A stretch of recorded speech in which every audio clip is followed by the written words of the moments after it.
आपण पाहत आहात सत्यमेव न्यूज चॅनल. आज आपण आहोत माजलगावचे विद्यमान आमदार माजी राज्यमंत्री आमदार प्रकाशदादा सोळंके यांच्या घरी. मागील 30 वर्षापासून ते राजकारणात आहेत आणि 4 वेळेस ते माजलगाव मतदारसंघाचे प्रतिनिधी म्हणून त्यांनी विधानसभेत प्रतिनिधित्व केलेलं आहे. आज आपण त्यांची मुलाखत घेण्यासाठी या ठिकाणी आलेलो आहोत. दादा, आपणास दिवाळीच्या हार्दिक शुभेच्छा. धन्यवाद. आणि मी तुमच्या माध्यमातून सर्व जनतेस दीपावलीच्या हार्दिक शुभेच्छा देतो आणि तुम्ही माझी मुलाखत घ्यायला आलेत त्याबद्दल तुमचे आभार मानतो. दादा, 1990 पासून आपण राजकारणात आहात. यापूर्वी आपण विधानसभेच्या 6 निवडणुका लढल्यात. ही 7वी निवडणूक आहे. 6 पैकी जवळपास 4 निवडणुकीत आपण विजय प्राप्त केला आहे. तर ही निवडणूक मागील 6 निवडणुकीपेक्षा काय वेगळी वाटते?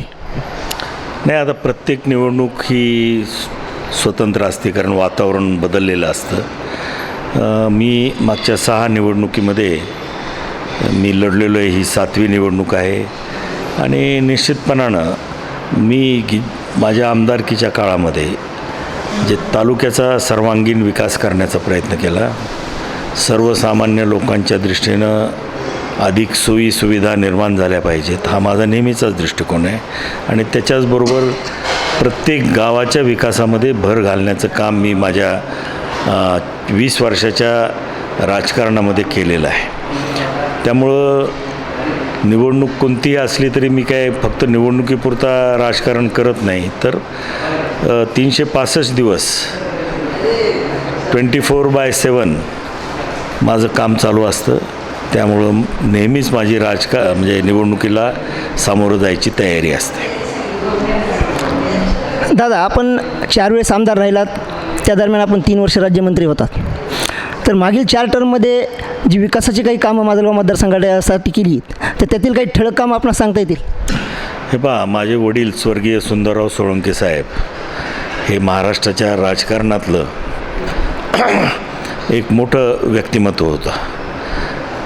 त्यांनी 78 ते 80 या माजलगाव मतदारसंघाचं प्रतिनिधित्व केलं आणि त्यांनी नेहमीच शेतकरी केंद्रबिंदू मानून काम केलं. शेतकऱ्याच्या शेतीला पाणी मिळालं पाहिजे हा त्यांचा दृष्टिकोन होता आणि त्याच्यामुळं त्यांनी माजलगावचा प्रकल्प, बीड जिल्ह्यातला दुसरा मोठा प्रकल्प मांजरेचा प्रकल्प, सरस्वती, गुणवती, कुंडलिका, बोदेगावचा प्रकल्प, असंख्य कामं त्यांच्या काळामध्ये बीड जिल्ह्यामध्ये झाली. आणि 2 मोठे प्रकल्प झाले, 10-15 मध्यम प्रकल्प झाले, 200च्या वर लघु प्रकल्प झाले आणि लाखो एकर जमीन त्यांच्यामुळं पाण्याखाली आली. आणि त्याचबरोबर ते बांधकाम मंत्री असताना या जिल्ह्यामध्ये रस्ते झाले पाहिजेत. बीड ते परळी रस्ता असो किंवा माजलगाव ते धारूर रस्ता असो, प्राधान्यानं त्यांनी पुलासहित ही कामं केली. म्हणून दळणवळण सोपं झालं. त्यांनी शेतकऱ्याला जोडधंदा मिळावा म्हणून बीडला मोठा डेअरी प्रकल्प आणला.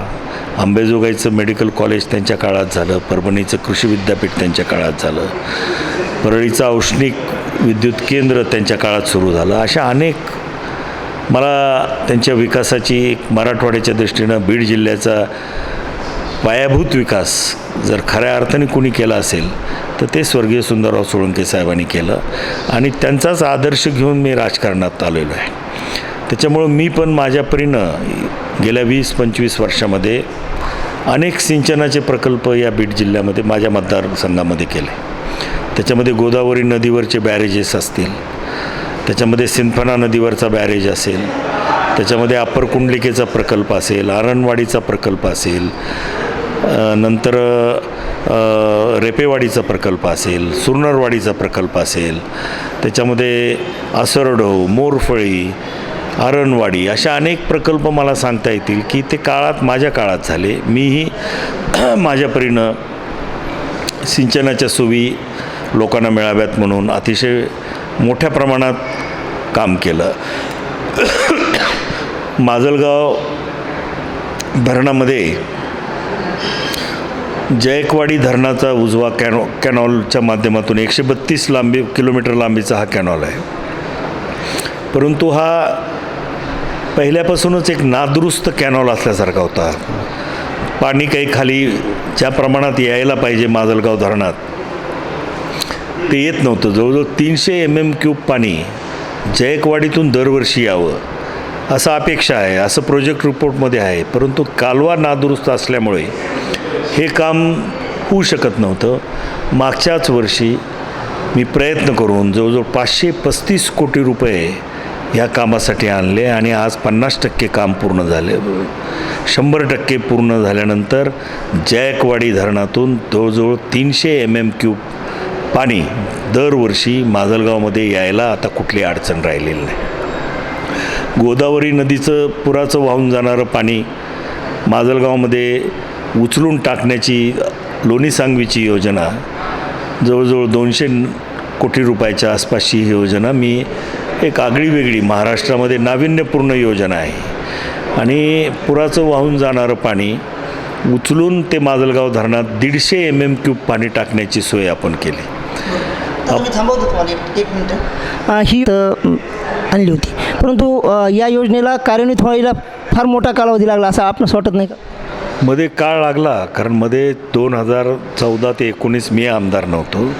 त्यावेळेसचे आमदार सन्माननीय RT जिजा, त्यावेळेसचे मंत्री बबनराव लोणीकर यांनी याच्या संदर्भात काही तक्रारी केल्या आणि मग ते एकदा तक्रार केल्यानंतर काम ठप्प झालं, बंद केलं. पूर्ण चौकशी झाली. परत मी आमदार झाल्यानंतर याचा पाठपुरावा सुरू केला 2019मध्ये आणि ही योजना परत कार्यरत करण्याचं काम केलं. त्यामुळं राजकीय माणसाने एखाद्या प्रकल्पाला विरोध केल्यानंतर लोकांचंच नुकसान होत असतं, ते यामध्ये झालं. आता 2-3 वर्ष गोदावरीचं पाणी वाहून गेलं, आंध्र तेल ते काय माजलगाव धरणात उचलू शकलो नाही. आता या योजनेचं 95% काम पूर्ण झालेलं आहे आणि कोणत्याही परिस्थितीमध्ये पुढच्या वर्षी जेव्हा जेव्हा गोदावरी नदीला पूर येईल त्यावेळेस हे पाणी उचलून माजलगाव धरणामध्ये टाकलं जाईल.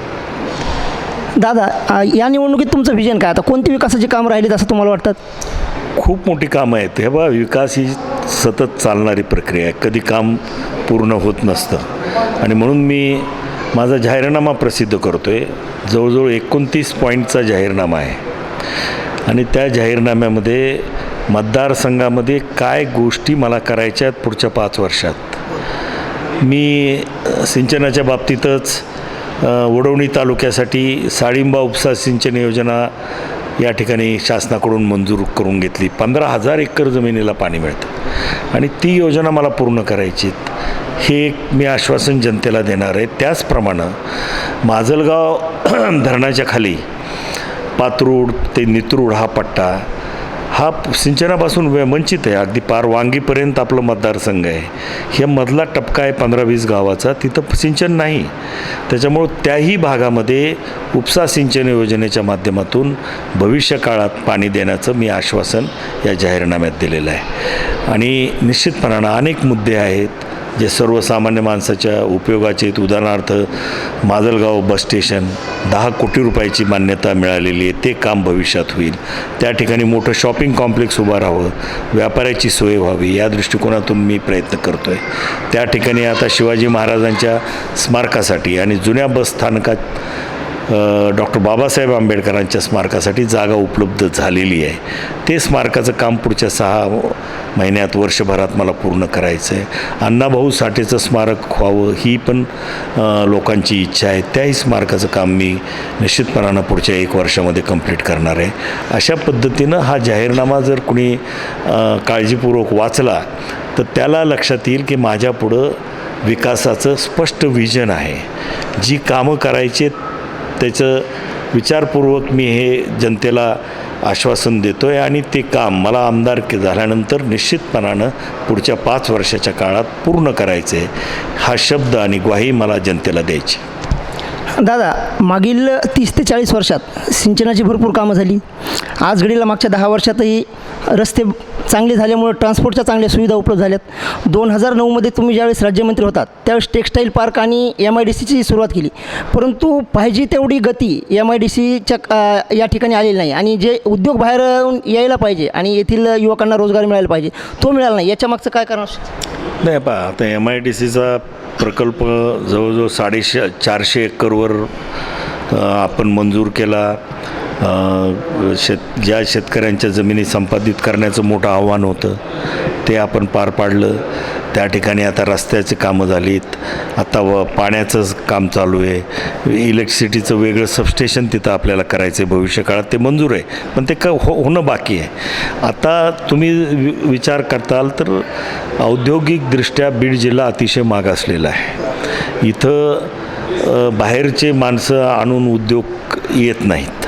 तेव्हा इथं स्वतः आपल्याला इथल्याच परिसरातल्या लोकांनी इथं जे काही रॉ मटेरियल अवलंबून आहे, विशेषतः शेती मालाचं जे रॉ मटेरियल मोठ्या प्रमाणात अवलंबून आहे त्याच्यावर प्रक्रिया करणारी कारखानदारी या ठिकाणी उभा राहू शकते मोठ्या प्रमाणात. आणि त्याचं प्रत्यय म्हणजे आज तेलबियावर प्रक्रिया करणारी जवळजवळ 4 ते 5 युनिट माजलगाव MIDCमध्ये उभे राहिलेले आहेत. भविष्य काळात उद्योग उभे राहणार आहेत, पण हा थोडा कालावधी लागतो आणि हे काही लोकप्रतिनिधीचं काम नाही.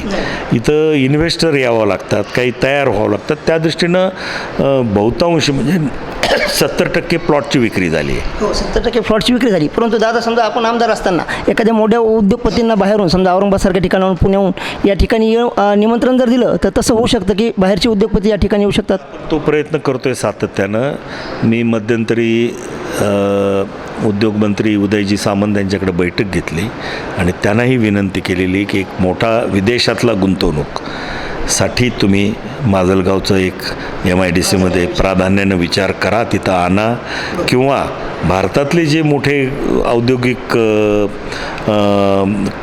कॉर्पोरेट्स आहेत त्यांच्या माध्यमातून तरी एखादा 5,000 10,000 लोकांना मजुरी देणारा एखादा कारखाना उभा करा. त्याच्यामुळं ही इंडस्ट्रियल एरिया पूर्णपणे विकसित होईल आणि अधिक जर गरज लागली तर आपल्याला ही इंडस्ट्रियल एरियासुद्धा वाढवायला फार मोठा स्कोप आहे. त्यामुळं भविष्य काळात माजलगावची MIDC निश्चितपणानं चांगल्या पद्धतीनं उभा राहील, याच्याबद्दल माझ्या मनात शंका नाही. मी वडवणीमध्ये सुद्धा आता MIDC मंजूर करून घेतलेली आहे. पुसरा या गावी जवळजवळ 125 एकर क्षेत्रावर ही MIDC उभा राहते आणि मग त्यामुळं निश्चितपणानं वडवणी परिसरातल्या जे उद्योजक आहेत त्यांना मोठी संधी मिळेल. तुम्हाला माहिती आहे की वडवणी हे परंपरागत वस्त्रोद्योगामध्ये प्रसिद्ध पावलेलं आहे. तिथला काही चिवडासुद्धा महाराष्ट्राच्या कानाकोपऱ्यात जातो. तेव्हा उद्योगाला स्कोप आहे.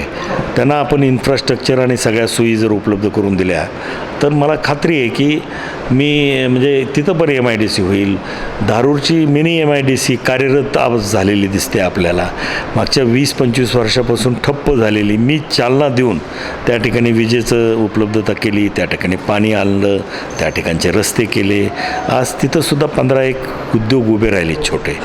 आणि म्हणून अशा पद्धतीनं MIDCच्या माध्यमातूनच सुशिक्षित बेरोजगारांचा प्रश्न मिटू शकतो याची खात्री आहे मला. आणि निश्चितपणानं भविष्य काळात ह्या अधिक विकसित एरियाज व्हावे त्याच्यासाठी मी प्रयत्न करेल. दादा, MIDC विकसित करण्याच्या दृष्टीनं आपण आता उत्तर देताना सांगितलं की इथील युवकांनी पुढे यायला पाहिजे. आता इथं मनुष्यबळ उपलब्ध आहे, पाणी आहे आणि वाहतुकीच्या सगळ्या सुविधा उपलब्ध आहे. परंतु एखादा युवक पुढे आल्यानंतर त्याला पाहिजे तसं आर्थिक सहकार्य सरकारी योजनेमाध्यमातूनही होत नाही आणि इतर बँकामार्फतही होत नाही. यासाठी मला असं वाटतं की असं काही परिस्थिती नाही. म्हणजे उद्योग क्षेत्राला चालना देण्यासाठी केंद्र सरकारचं धोरण आहे, राज्य सरकारचं धोरण आहे. ह्या D झोनमध्ये येतो. मोठ्या प्रमाणात सबसिडी उपलब्ध आहे आणि जर मला कुणी आलं की बाबा मला काही अडचण आहे तर मी ते सोडवण्याचा प्रामाणिकपणे प्रयत्न करेल. दादा, हे झालं MIDCचं. टेक्स्टाईल पार्कबाबत आपण काही सांगितलं. टेक्स्टाईल पार्क दुर्दैवाने 2014मध्ये त्याच्या आधी मी राज्यमंत्री असताना खास प्रयत्न करून हा टेक्स्टाईल पार्क मंजूर करून आणला होता. त्याला 100 कोटी रुपयाची सबसिडी होती. परंतु दुर्दैवाने त्या ठिकाणीसुद्धा एक जे उद्योग यायला पाहिजे ते काय आपण आणू शकलो नाही. तसं काही लोकांनी फार मोठा प्रतिसाद दिला नाही आणि शेवटी हा टेक्स्टाईल पार्क त्यावेळेस केंद्रामध्ये सुद्धा म्हणजे माझ्या विरोधी विचाराचं सरकार होतं, त्यामुळं तो मी प्रकल्प रद्द केला. जेवढी सबसिडी 5 कोटी रुपयाची मिळाली ती केंद्र शासनाला परत केली आणि हा प्रकल्पच रद्द केला. त्याचं आणि त्यामुळं मध्यंतरी RT जिजा देशमुखांच्या काळात माजलगावला टेक्स्टाईल पार्क होणार असं त्यांनी घोषणा केली होती. त्याच्यामुळं मी म्हटलं आता खाजगी क्षेत्रात करण्यापेक्षा सरकारी प्रयत्नांनी झालेला अधिक चांगला, म्हणून मी ते रद्द केलं. दादा, माजलगाव मतदारसंघातील रस्त्यांची अवस्था मागील 10-20 वर्षात जी ग्रामीण भागात आहे ती जराशी बिकट आहे. मोठाले रस्ते, हायवे वगैरे चांगले आहेत, परंतु समजा माजलगाव मंदिरात रस्ता असो किंवा माजलगाव म्हणून रस्ता असतो किंवा इतर आणखीन समजा नाकलगाव दिंदरूड रस्ता असो किंवा लोणगाव पात्रूड रस्ता असो, या रस्त्यांची अवस्था आजही बिकट आहे. हे पहा, मी 2099ला पहिल्यांदा आमदार झालो. त्यावेळेस या मतदारसंघामध्ये 90% गावांना कच्चे रस्ते होते, बरोबर आहे.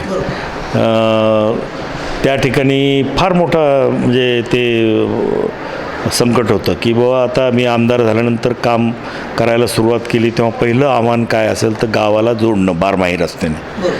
ते काम आज पूर्ण झालं आहे. रस्त्याची अवस्था 2-3 वर्ष अतिवृष्टीची गेली, त्याच्यामुळे रस्ते खराब झाले, पाहिजे तेवढा निधी मिळू शकलो नाही. परंतु मी तुम्हाला खात्रीपूर्वक सांगतो की मागच्या 5 वर्षाच्या काळात जवळजवळ 500 कोटीपेक्षा जास्त निधी हा रस्त्याच्या कामासाठी मी आणलेला आहे.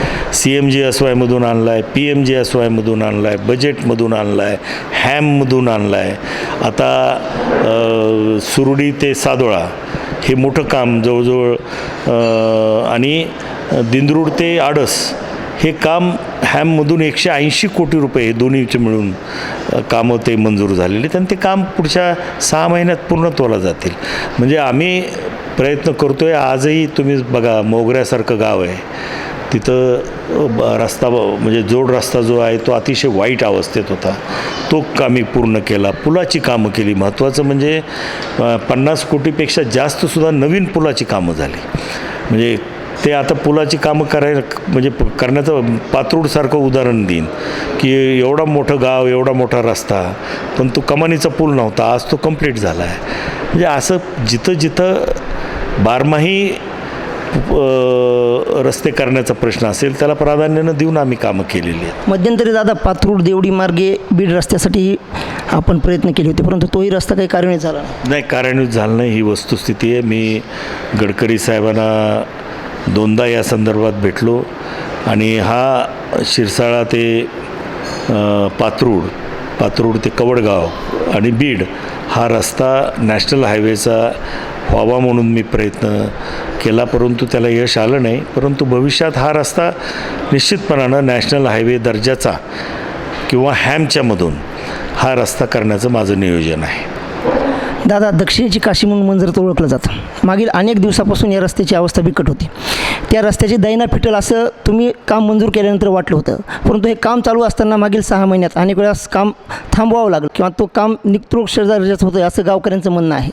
आपलं काय? हा प्रश्न असा आहे बघा, काम मंजूर केलं, गावकरीच काही अडचणी आणतात, त्यावेळेस ते काम स्टॉप होतं. आता स्पेसिफिकेशनप्रमाणे काम होतं आहे का नाही हे म्हणजे गावकऱ्यापेक्षा इंजिनियरला जास्त माहीत असतं, जाणकाराला माहीत असतं.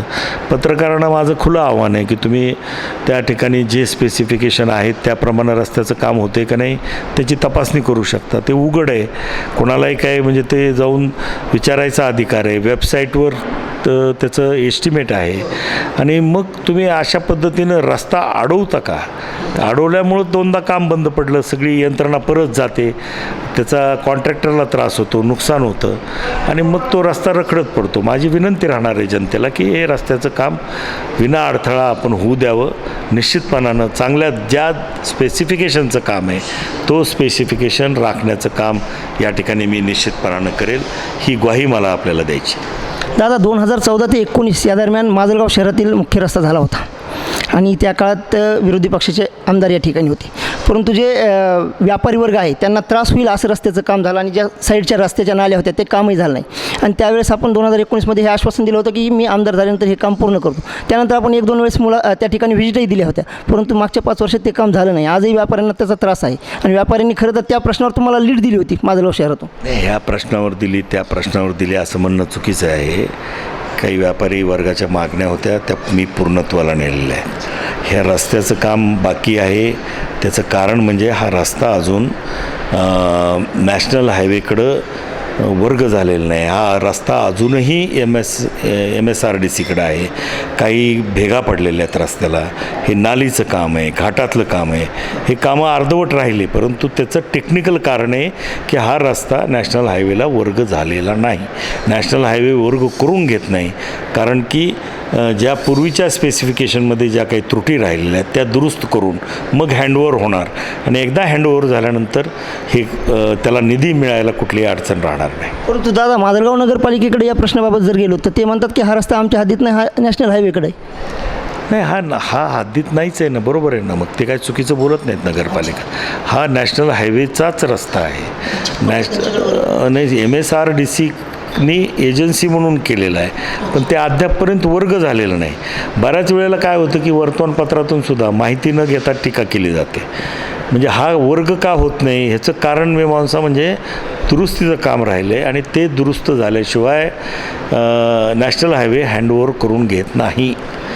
मागच्या 3-4 वर्षापासून मी सातत्यानं प्रयत्न करतो आहे. अनेक बैठका घेतलेल्या आहेत, पण नॅशनल हायवेचं म्हणणं आहे की हे दुरुस्त करून द्या, तर आम्ही हँडओव्हर करून घेतो आणि उर्वरित कामही आम्ही पूर्ण करून घेतो.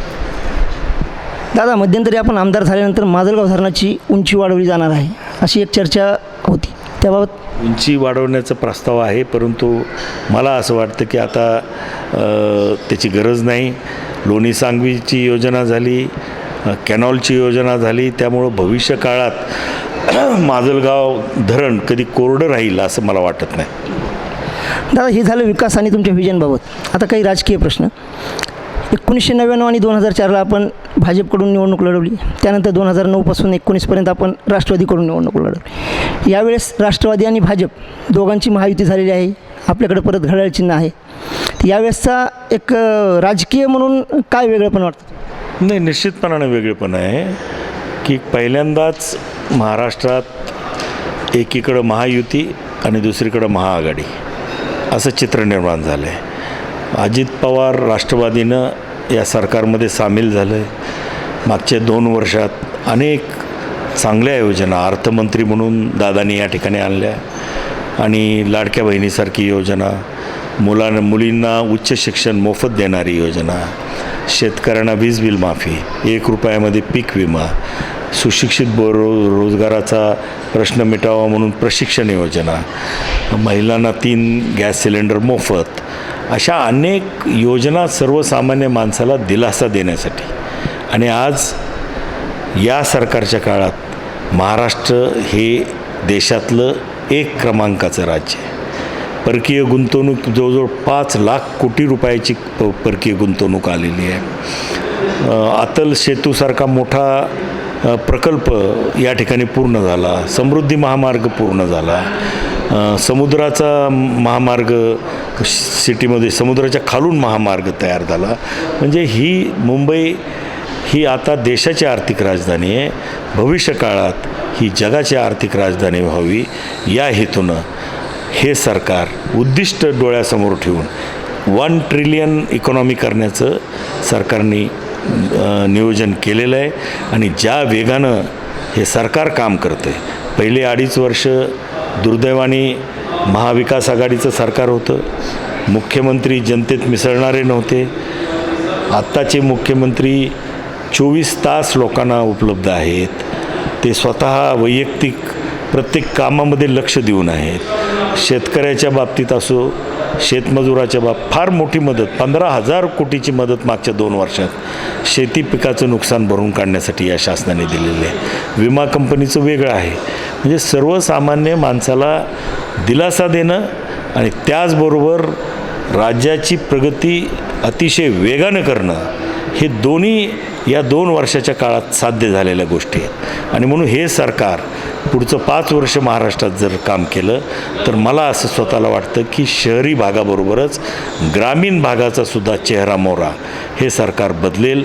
ज्या सुविधा आज रस्त्याच्या अडचणी आहेत, शेतीपोच रस्ते पाहिजेत शेतकऱ्याला, अशा अनेक ग्रामीण भागातल्या समस्या आहेत, त्या समस्येवरती मात करून हे सरकार महाराष्ट्राचा सर्वांगीण विकास करेल आणि सर्वसामान्य माणसाचं सरकार म्हणून हे पुढचं अनेक वर्ष महाराष्ट्रात कायम राहील, अशा पद्धतीनं मला विश्वास वाटतो आणि खात्री वाटते. दादा, 23 नोव्हेंबरला निकाल लागल्यावर महायुतीचं सरकार येईल असं आपणास वाटतं? 100% येणार आणि चांगल्या फरकाने येणार.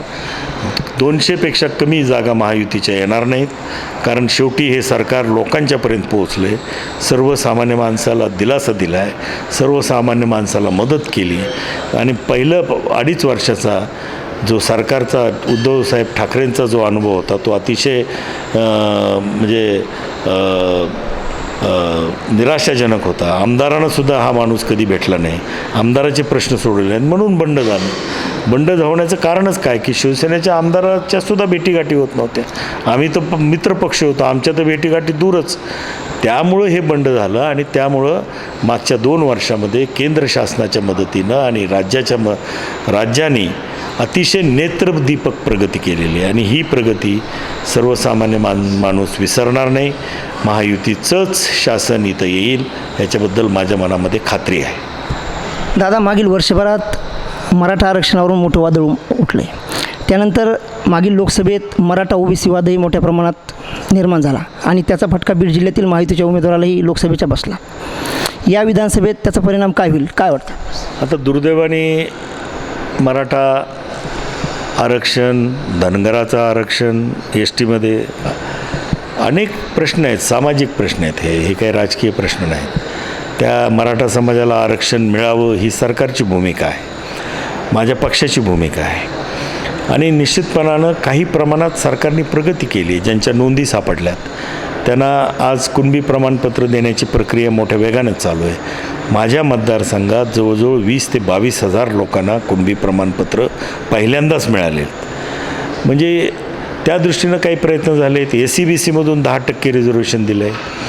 म्हणजे त्याचाही लाभ जनता घेते, आज शिक्षणात घेते, नोकरीत घेते. त्यामुळं सरकारने काही पावलं टाकलेली आहेत. जरांगे पाटील साहेबांच्या मागणीप्रमाणे ते पूर्णत्वाला झालं नाही म्हणून त्यांचाही लढा चालू आहे. आम्ही त्यांच्यासोबत आहेत या लढ्यामध्ये. एक मराठा समाजाचा लोकप्रतिनिधी म्हणून निश्चितपणानं आम्ही त्यांच्यासोबत आहेत. त्यांची बाजू सरकारपुढं मांडण्याचं काम आम्ही केलेलं आहे. विधानसभेत आम्ही याच्यावरती आवाज उठवलेला आहे. धनगरांच्या बाबतीतसुद्धा ST-मध्ये समावेश व्हावा ही मागणीला आम्ही वेळोवेळी पाठिंबा दिला आहे, मोर्चे काढलेत. म्हणजे ह्या सामाजिक प्रश्नाच्या बाबतीमध्ये वातावरण जरा गढूळ झालेलं आहे. त्याचा फटका लोकसभेला बसला हे मी मान्य करतो. आता विधानसभेमध्ये त्याचा फटका बसेल का नाही हे सांगायला काय मी भविष्य तुमच्यासमोर OBC उमेदवार आहेत? नाही, असतील OBC असतील, हे असतील, परंतु मी लोकसभेत जरी जातीवाद झाला तरी मी प्रामाणिकपणे OBC उमेदवाराचा प्रचार केला आहे, त्याला लीड दिली आहे माझ्या मतदारसंघात.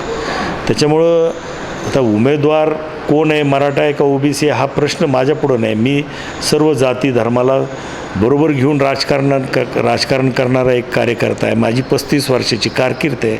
अनेक अल्पसंख्याक लोकांना, म्हणजे मी मारवाडी समाजाच्या उमेदवाराला कृषी उत्पन्न बाजार समितीचं चेअरमन केलं, ब्राह्मण समाजाला केलं, नगराध्यक्ष केलं. माझ्याबरोबर धनगर समाजाचे पदाधिकारी झालेत, माझ्याबरोबर बंजारा समाजाचे पदाधिकारी झाले, माझ्याबरोबर माळी समाजाचे पदाधिकारी झाले, माझ्यासमोर ब्राह्मण समाजाचे पदाधिकारी झाले.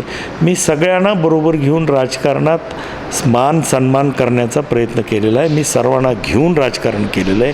त्याच्यामुळं मला खात्री आहे की ह्या जातीवादी विचाराचा फटका मला बसणार नाही, असं मला विश्वास आहे. दादा, OBC आंदोलकाचं जे नेतृत्व आहे लक्ष्मण हाके करत आहेत. काल त्यांनी मी या प्रमुख मराठा उमेदवाराच्या विरोधात काम करणार आणि यांना पाडणार अशी भूमिका घेतली होती. त्याच्यात त्यांनी तुमचं सुद्धा नाव घेतलं होतं माजलगाव विधानसभेचं. ठीक आहे, ती त्यांची भूमिका आहे, मला त्याच्याबद्दल काही आक्षेप घ्यायचा नाही. त्यांनी त्यांच्या पद्धतीनं भूमिका घ्यावी, त्यांनी त्यांच्या पद्धतीनं प्रचार करावा. परंतु आज धनंजय मुंडे असतील, पंकजाताई असतील, किंवा इतर आमचा जो कार्यकर्त्याचा संच आहे, धनगर समाजा असो, बंजारा समाजाचा असो किंवा इतर समाजाचा असो, तो काही आमचा डिस्टर्ब नाही. आम्ही आमच्या जागेवर ठाम आहोत आणि आमचे कार्यकर्ते प्रामाणिकपणाने म्हणजे जातीपातीचा विचार न करता मला सहकार्य करतील याच्याबद्दल माझ्या मनात खात्री आहे. दादा 2 महिन्यापूर्वी आपण आपला राजकीय वारसदार जाहीर केला होता, परंतु पक्षाचा दबाव म्हणा किंवा आपलं परत आपणास उमेदवार म्हणून या विधानसभेस यावं लागलं. आपलं राजकीय वारसदार जे जयसिंहभाई सोळंके होते त्यांना या ठिकाणी लढवता नाही आलं. नाही, ती परिस्थिती मी मान्य करतो. मीच त्यांना वारसदार म्हणून जाहीर केलं होतं. वयामानाप्रमाणे माझी निवडणूक लढवायची तयारी नव्हती, परंतु काही राजकीय परिस्थिती निर्माण झाली आणि मला उभं राहावं लागलं. परंतु मी काही माझा राजकीय वारसदार बदललेला नाही. तोच आहे माझा राजकीय वारसदार. भविष्यकाळात तोच या निवडणुकीमध्ये विधानसभेमध्ये उभा राहणार आहे माझ्याऐवजी. दादा परंतु जयसिंहभाईंना उमेदवारी मिळाली नाही. यानंतर काही युवा त्यांच्या कार्यकर्त्यांनी आपल्या बंगल्यासमोरही या ठिकाणी आले होते आणि त्यानंतर अजितदादांची भेट घ्यायला गेले होते. तर कार्यकर्त्यांचा प्रक्षोभ, तर मग त्याचा फटका निवडणुकीत बसणार का? नाही, अजिबात बसणार नाही. आम्ही सगळ्या कार्यकर्त्याची समजूत घातलेली आहे. भैया रात्रंदिवस माझ्यासाठी काम करतो आहे. आज तर नाराजी असते, एखाद्यांचा आग्रह असतो एखाद्या उमेदवारीबद्दल, परंतु ती स्टेज आता आम्ही ओलांडली आहे आणि आमचं घर शाबूत आहे आणि आमचं घर एकत्र आहे. कार्यकर्तेसुद्धा एकत्र आहेत. त्याचा काहीही फटका मला बसणार नाही. दादा यंदाची निवडणूक दुरंगी होईल का चौरंगी, काय मत आहे? किती रंगी होते हे मला माहीत नाही. म्हणजे उमेदवार विक्रमी संख्येनं उमेदवारी अर्ज आलेले आहेत. 4 तारखेला हे पिक्चर क्लिअर होईल. काय वाटतं, काय निकाल राहील निवडणुकीचा? निकालाबद्दल माझ्या मनात 1% शंका नाही. प्रचंड मताने माझी सीट लागणार आहे. विकासाच्या मुद्द्यावर निवडणूक होईल का जातीच्या मुद्द्यावरच? आता आम्ही विकासाच्या मुद्द्यावर लढवणार आहोत. ज्याला जातीच्या मुद्द्यावर लढवायची त्याने लढवावं. त्याच्याबद्दल काय आक्षेप असायचं आमचं कारण नाही. परंतु आम्ही गेल्या 35 वर्षापासून मी स्वतः या ठिकाणी रात्रंदिवस या जनतेला मी उपलब्ध आहे. दररोज माझ्याकडे हजारो लोक कामं घेऊन येतात. ते 4-5 तास तर मी त्यांच्याशीच बोलत असतो, त्यांची कामं करत असतो. विकासच्या बाबतीतही कुठलंही गाव, वस्ती, तांडा वंचित नाही. त्यामुळं मला विजयाची खात्री आहे. दादा आपण माहितीकडून लढतायत, परंतु भाजपचा कार्यकर्ता पूर्णपणे विखुरलेला दिसतोय. आपल्यासोबत आहे नाही, काय परिस्थिती? सगळे मित्रपक्ष तन मन धनाने माझ्याबरोबर आहेत आणि कोणीही माझ्यापासून दूर नाही. आणि जेही काही आत्ता दूर आहेत ते 4 तारखेनंतर एकत्रित येतील, याच्याबद्दल माझ्या मनात शंका नाही. दादा खूप खूप धन्यवाद. खूप चांगली मुलाखत आपण या ठिकाणी दिली. सत्यमेव न्यूज चॅनलतर्फे आपले खूप खूप आभार.